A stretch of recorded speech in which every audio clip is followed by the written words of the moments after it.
texto que utilizaremos para a nossa reflexão já foi lido em liturgia, portanto você vai apenas reencontrá-lo para um tempo mais de reflexão. Evangelho de Lucas, no capítulo 2, o belíssimo cântico de Simeão, quando no templo viu pela primeira vez o menino Jesus, e a sua reação está registrada na palavra do Senhor, no Evangelho de Jesus segundo São Lucas, capítulo 2, a leitura do verso 25, seguindo até o verso 34.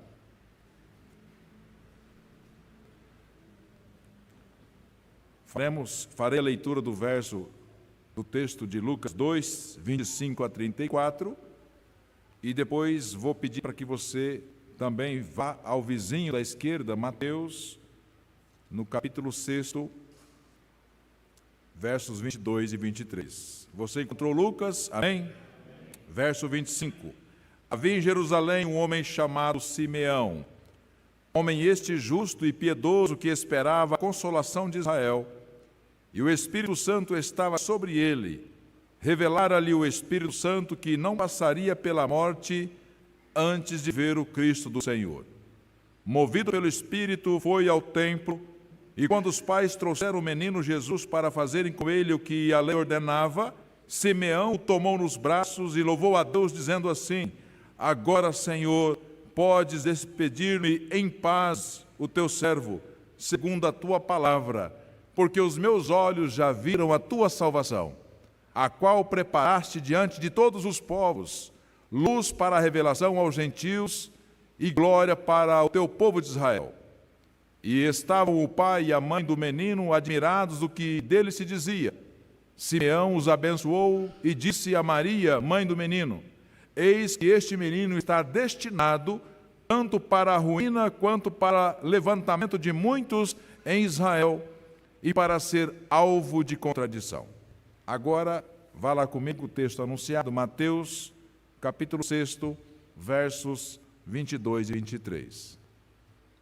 Vizinho da esquerda, Evangelho de Mateus 6, versos 22 e 23, diz assim a palavra: são os olhos a lâmpada do corpo. Se os teus olhos forem bons, todo o teu corpo será luminoso. Se do contrário, se porém os teus olhos forem maus, todo o teu corpo estará em trevas. Portanto, caso a luz que em ti há sejam trevas, que grandes trevas serão. O título da nossa reflexão, que pretende ser breve, é o poder espiritual dos olhos. Jean-Paul Sartre, filósofo francês, dizia que das 5 faculdades mentais, os olhos ou a visão têm proeminência. E quando a gente vai para a Escritura, a gente vê a importância que é dada, quando se fala do ensinamento, a importância que é dada aos olhos. É muito comum a gente experimentar, infelizmente, por conta da nossa natureza, o pecado por conta dos nossos olhos. Desejo, cobiça, indiferença, sabe quando você olha por alguém ou recebe o olhar de alguém com indiferença? E o que nos chama atenção a respeito da faculdade mental, que é a visão, é o uso que nós podemos fazer da visão. Um dos cânticos que nós ouvimos aqui no vídeo, o segundo, abra os olhos do meu coração, Pai, significa que o texto faz questão de nos mostrar a importância que é dada à ação de Deus a abrir os olhos e, simbolicamente falando, dos nossos corações. Ou mesmo disse Jesus, tirar as traves dos nossos olhos para que a gente possa, de fato, não apenas ver, mas enxergar.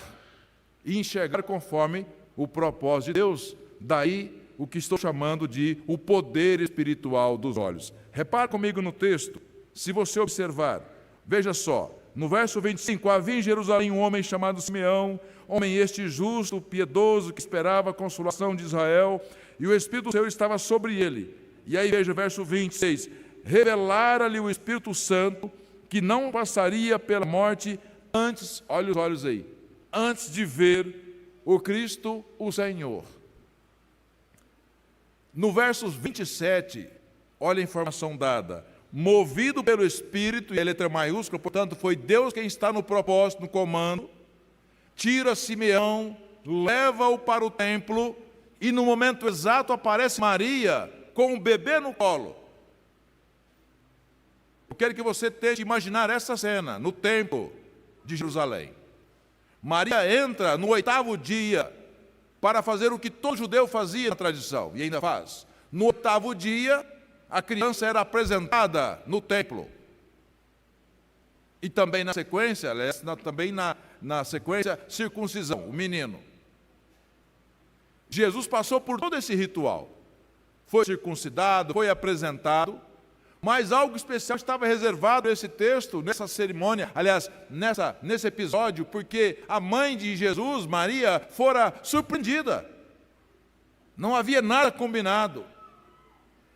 E vai Simeão, chega até Maria, toma o menino nos seus braços, um bebê de 8 dias, eleva-o aos céus e diz essa frase que marcou a fé cristã até hoje: ah, Senhor, agora eu já posso morrer tranquilo, agora eu já posso morrer em paz, porque Tu cumpriste o que há 700 anos os profetas diziam, que nos nasceria de Jessé um rebento, que de Davi chegaria a salvação. Veja a alegria de Simeão de ter vivido aquele momento. Pastor, mas que diferença há nisso? Que especial há nessa fala? Bom, é importante fazer menção aos olhos, porque quantos judeus viram a Jesus e não o identificaram, Everton, como Messias e Salvador? Percebe a diferença do olhar que é tratado por Deus? Mateus há pouco nos disse, no seu capítulo 6, que se os nossos olhos são bons, nós teremos saúde emocional, nós teremos saúde psicológica, teremos saúde até mesmo fisiológica, à medida que, por exemplo, nós olhando para os costumes, a cultura do nosso povo, entendemos que para o nosso prazer precisamos imitar algumas atitudes. Atitudes que adoecem o nosso corpo, atitudes que adoecem a nossa alma, atitudes que adoecem a nossa psique humana. E como, pastor, nos livrar então desse tipo de faculdade mental tão importante que é o nosso olhar? Simples. Precisamos ter a experiência marcante e transformadora que hoje 9 irmãos e irmãs testemunharão. Os nossos olhos serem transformados pela presença ininterrupta do Espírito Santo de Deus. Sem o Espírito Santo de Deus, igreja, a nossa tendência é ver como vê qualquer ser humano. O que vês, há pouco disse, quando perguntado a Zacarias. O olhar literal é aquele que você olha e culturalmente descreve o que você está vendo. Mas um olhar espiritual é aquele que vê o que apenas Deus quer que você veja. Amém? Apenas o que Deus quer que você veja. Volte para o texto, vamos terminar essa breve reflexão em até 5 minutos. Repare comigo algo que eu quero destacar para o seu coração sobre a chegada do Natal. No versos 25 e 26, Simeão, na sua descrição naquela cena, não há dúvida de que nasceu ali o Salvador.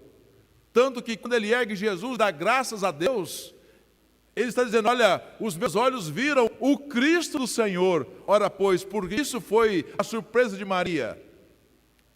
Maria fora mãe, como fora qualquer mulher, na experiência de gestação.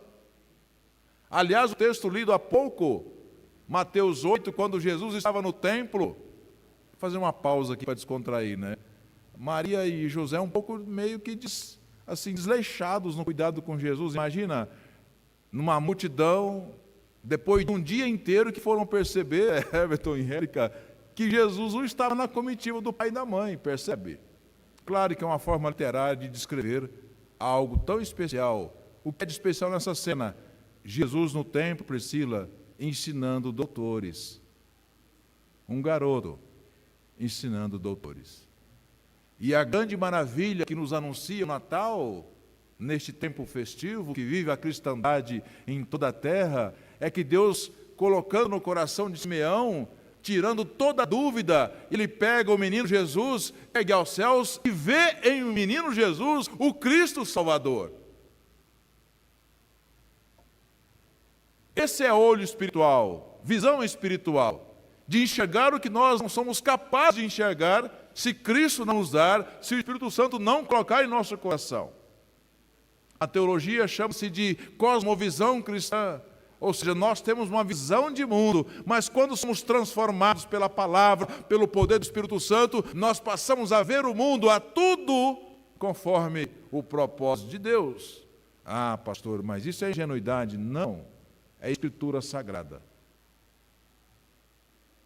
Olhar com os olhos de Jesus, ouvir com os ouvidos de Jesus, tocar com as mãos de Jesus, caminhar com os pés de Jesus.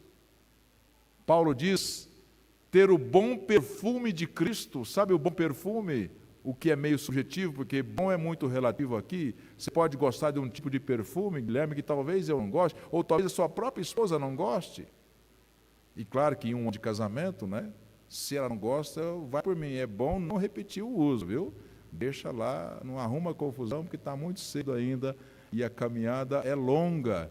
Mas percebe que o nosso olhar, uma vez de uma vida transformada, uma nova criatura em Cristo, o nosso olhar espiritual só é o espiritual, só é sadio, só nos fará bem se Cristo, na verdade, for essa lupa que fará a transformação do nosso olhar, a multiplicação do nosso olhar, tirará a cegueira espiritual do nosso olhar.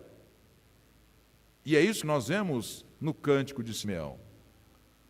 Jesus demoraria pelo menos ainda 30 anos daquela cena do templo em que Simeão levanta o bebê. Demoraria-se ainda 30 anos para Jesus iniciar o seu ministério no batismo de João. Mas Deus abre o coração, como nós ouvimos ali na canção reproduzida, nós vimos ali naquela cena de Jesus o quê?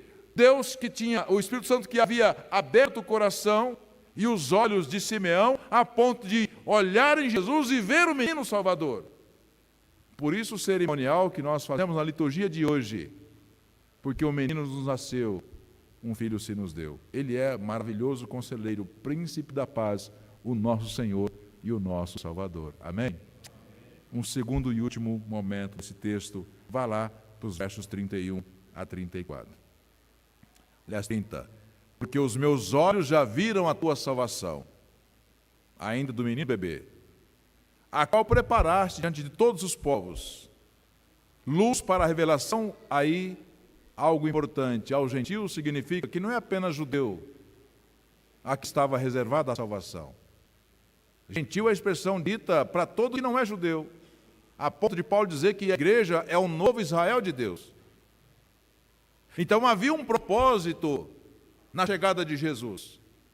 Judeu, sim. Circuncidado, sim. Apresentado no templo, sim. Cumprimento profético, sim.